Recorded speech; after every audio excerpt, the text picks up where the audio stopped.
Gracias, saludos a todos, Monseñor Agripino Núñez, el licenciado Rubén Jiménez Pichara, a los demás pasados administradores, a don Felo Santana, presidente del Consejo del CNE, a los miembros de la superintendencia, a los administradores, a los generadores, amigos y amigas. Lo primero que yo no soy ingeniero, ni siquiera ingeniero dice, yo soy licenciado, yo soy economista, así que en este panel yo llevo una gran desventaja porque yo no soy, cuando me dicen panel de expertos, yo lo que soy es un simple gerente, yo de experto no tengo absolutamente nada. Gracias por la invitación y a mí me toca el tema de la distribución, que indudablemente es un tema que personalmente me apasiona porque es el tema de bregar con los clientes, es el tema de trabajar con los clientes, que es lo que un gerente realmente hace. Para cualquier empresa, ya sea de servicio público, como las distribuidoras telefónicas, manufacturas, servicios, etc., la satisfacción del consumidor depende de la capacidad de una empresa de llenar las expectativas de sus clientes. En el sector privado y con creces en el sector público, como en el desarrollo del Internet, se ha generalizado el uso de encuestas para explorar cómo los consumidores perciben los bienes y servicios que reciben del mercado. De todos modos, cualquier encuesta de satisfacción debería de incluir cómo los consumidores perciben el monto y calidad del suministro eléctrico en comparación con otros servicios públicos tales como el agua y como el transporte público. Los resultados de las encuestas permiten a los gerentes tomar las decisiones adecuadas para indudablemente satisfacer las necesidades de sus clientes. Otro indicador importante es medir el grado de satisfacción de los consumidores por distribución geográfica, por tipo de circuito y por tipo de cliente, si es residencial, si es comercial o si es industrial. Este índice de satisfacción permite, en el caso del sector eléctrico, saber la cantidad de energía por sector geográfico, así también como determinar los circuitos de cada uno de esos sectores y el servicio a cada uno de sus clientes. En un análisis comparativo entre las distribuidoras y entre los circuitos de cada distribuidora, permitirá a los cuadros ejecutivos comparar el rendimiento de su empresa con otras similares y a los consumidores saber qué tan bueno es el servicio en los circuitos que reciben de un suministro eléctrico continuo versus aquellos que por su historial de pago se raciona la oferta de electricidad. Aquí muchas veces se habla de que la energía en la República Dominicana es una energía cara. Yo creo que eso no es cierto, es una energía mala, pero es una energía mala para aquellos que no la pagan. Porque sin embargo, nosotros tenemos clientes que en los circuitos de 24 horas, que definitivamente la pagan y la reciben con calidad, como en otros países. Un tercer indicador sería el grado de satisfacción general de los clientes, que incluiría aspectos tales como calidad del servicio, facilidad de comunicación de los clientes con las distribuidoras, precios y tarifas, y por supuesto, la prontitud en la respuesta en solucionar las averías y las quejas de los consumidores. El análisis de estos índices permitiría determinar cómo los diferentes tipos de consumidores perciben el servicio de calidad. En la actualidad, las empresas distribuidoras de electricidad calculan algunos de estos indicadores con el SAIDI, con el SAIFI y con el CAIDI. El primero, el SAIDI, mide la cantidad promedio de minutos que se interrumpe el servicio en el periodo bajo análisis. El SAIFI mide el número promedio de veces que los clientes sufren interrupciones al año o periodo determinado, y el CAIDI, el cual nos proporciona la interrupción promedio del servicio experimentado por cualquier cliente. La combinación de estos indicadores de calidad manejados por las distribuidoras, además de aquellos resultantes de las encuestas de satisfacción del consumidor, permitirán determinar la confiabilidad del sistema de distribución. El apoyo empírico de lo que parece ser sentido común nos proporciona ideas que pueden ser usadas por las autoridades y los ejecutivos de las distribuidoras para mejorar los niveles de satisfacción de los consumidores y, por tanto, la política de precios e inversión de estas empresas. En primer lugar, el mínimo común denominador es proporcionar un servicio eléctrico confiable a todos los consumidores. Esto puede lograrse gradualmente dependiendo de las condiciones de las redes y tipos de circuitos. En las EDES pueden llevarse niveles de servicios similares a los proporcionados en los circuitos A los B, C y D. Esto requiere de mayores inversiones en las redes con la prioridad de que las inversiones sean determinadas en base al consumo potencial de cada uno de estos circuitos. Segundo, las preferencias de los consumidores varían entre las distribuidoras y entre los circuitos. Por ejemplo, es muy posible que el conjunto de consumidores del circuito A dentro del área metropolitana de EDESUR pueda estar más interesado en pagar un mayor precio por la energía a cambio de una mayor eficiencia. El mismo tipo de razonamiento se aplica a EDESTE y EDENORTE, que pueden segmentar sus clientes en respuesta a la demanda de servicios de cada tipo de cliente. Las distribuidoras pueden lograr estas mejoras incrementales a través de una mayor segmentación del mercado. La segmentación del mercado no es algo extraño para las distribuidoras, ya lo hacen con la segmentación de circuitos y los criterios de pérdida y de cobros. Los datos que genera el proceso de facturación, la telemedición, pueden ser usados para desarrollar nuevas herramientas para segmentar aún más los clientes, al igual que los contadores preparados. Finalmente, el área geográfica de una distribuidora y el estado de las redes en diferentes tipos de circuitos juegan un papel importante en el grado de satisfacción de los consumidores.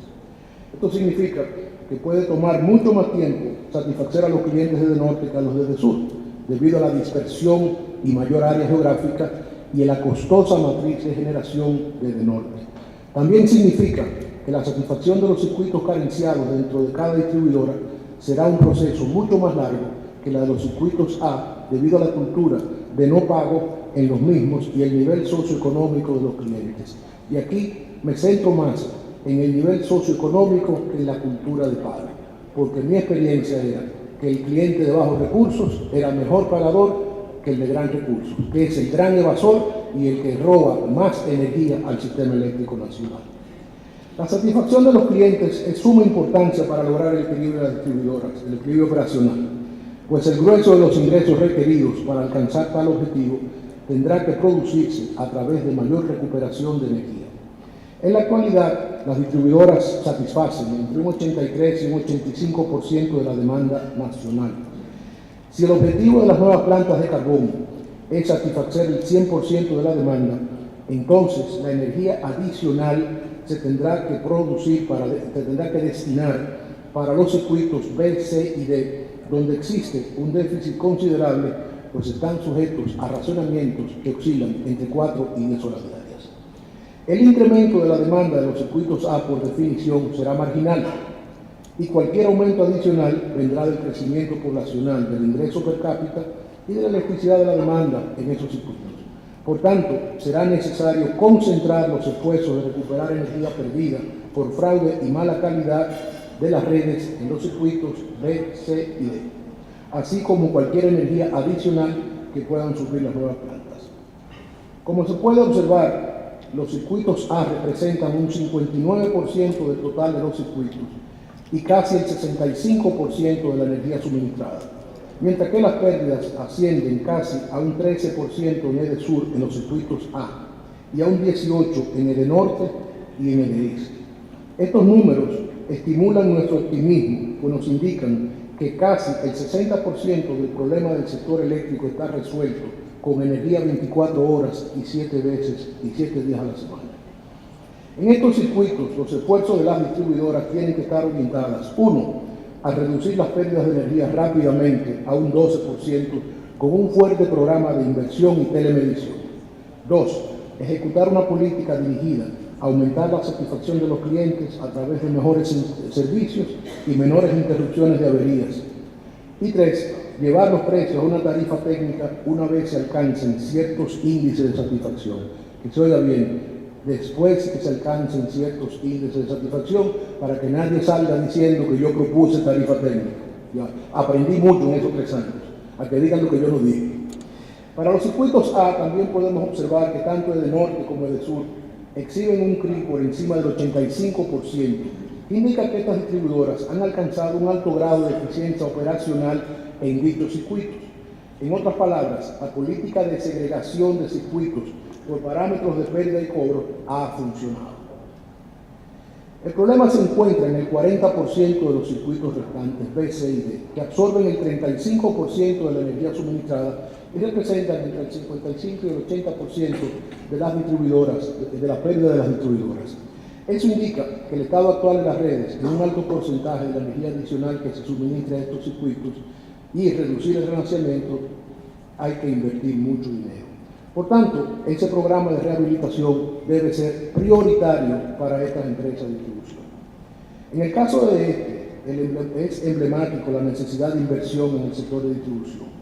Esta empresa se caracteriza por una matriz de generación de bajo costo, pero un alto porcentaje de circuitos B, C y D, consecuencia del antiguo sistema PRA, donde esa distribuidora estaba dividida en dos distribuidoras, una muy eficiente con circuitos A y B y una tremendamente mal manejada con circuitos que pagaba el gobierno a través del programa de reducción de apagones.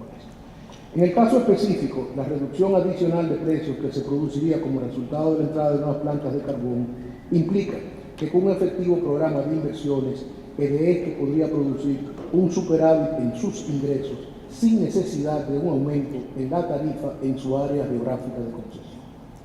Antes de que me digan que me queda poco tiempo, yo quiero aprovechar esto, y esto yo le he llamado desmontando mitos.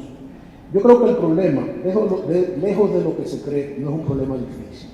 Yo creo que es un problema de pasión, de intereses, de política. Es un problema donde se olvida lo fundamental, el cliente. Y aquí yo voy a dar rápidamente una serie de datos para que se vea que realmente uno tiene que ser positivo frente a un problema que tiene tantos años, pero que definitivamente la solución está ahí mismo. En el año 2010 se eliminó el programa de reducción de apagones. Este mecanismo desincentivaba el ahorro de energía. Los usuarios no estaban identificados. El crecimiento en el número de clientes facturados en los últimos 2 años se explica fundamentalmente en el proceso de desmonte del PRA. Al cierre del año 2001, el aumento de 2011, el aumento de clientes fue de un 92% comparado con el 2005 y de un 61% sobre el 2008. Se trata de un sistema que duplicó sus clientes en 5 años. Los procesos de captación masiva permitieron cerrar el año 2012 con 2.160.000 clientes.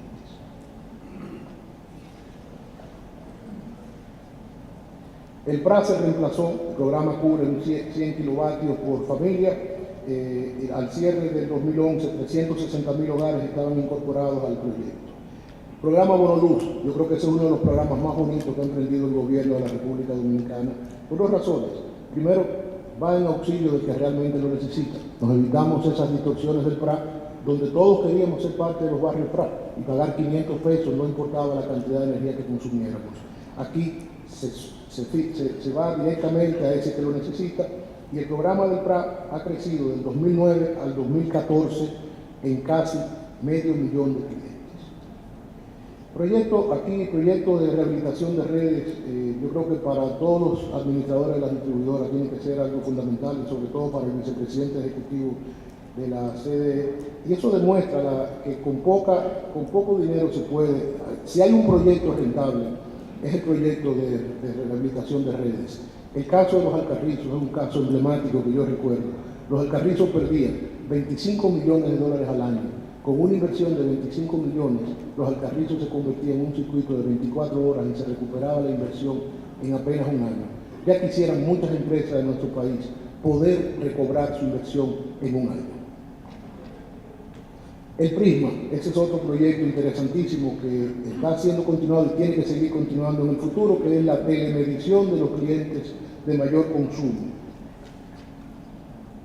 Al 2014, yo no sé cómo están los números, pero este es un número mío, y eso me lo pueden corregir los administradores de la distribuidora y el vicepresidente ejecutivo.